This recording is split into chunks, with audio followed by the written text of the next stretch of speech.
Assalamualaikum warahmatullahi wabarakatuh.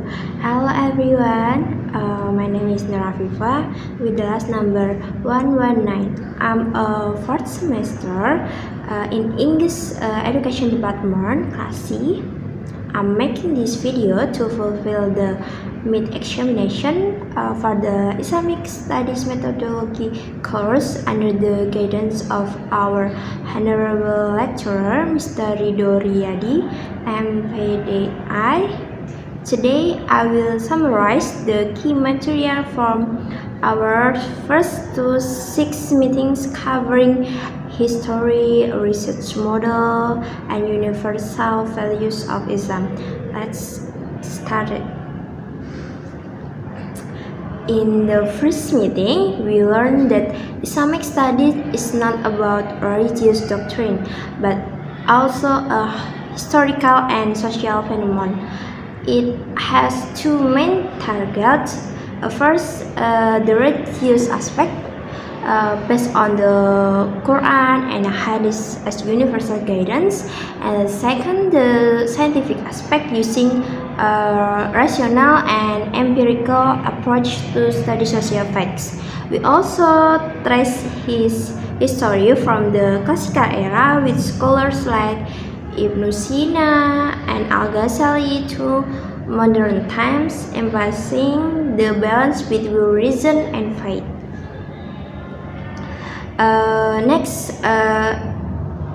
in the meeting 2, we focus on the function of religion of deen in human life. It serves as a moral foundation and a source of peace, answering essential questions that science cannot solve. In society, religion acts as a guide for ethics and social control. Then, in the third meeting, we explore religion as a belief system regulating our relationship with God, human, and nature. Religion functions as a source of truth, morality, and metaphysical information. It plays a strategic role as a life guide, a social unifier, and a provider of inner peace and identity. In meeting 4, we distinguish between two types of research. First, research on religion.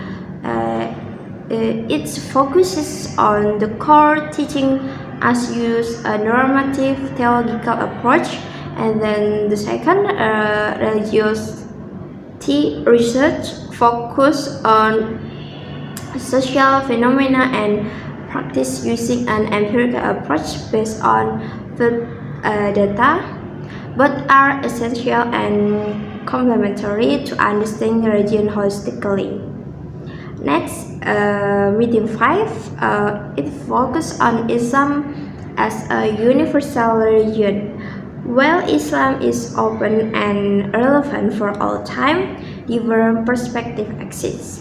First, fundamentalism, rigid and literal understanding, and second, exclusivism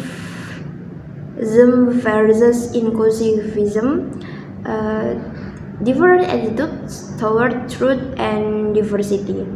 Furthermore, Islam encourages the Islamization of science, creating a balance between reason, revelation, and reality.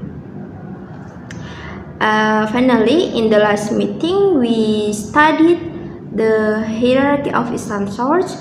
The Al-Quran is the primary source, followed by Hadith as an explanation for new modern issue. Scholars use ijma and qiyas. This structure system proves that Islamic law is logical, consistent, and always based on strong foundation. My summary. I hope this provides a clear overview of the methodology of Islam studies. Thank you everyone for watching. Wassalamualaikum warahmatullahi wabarakatuh.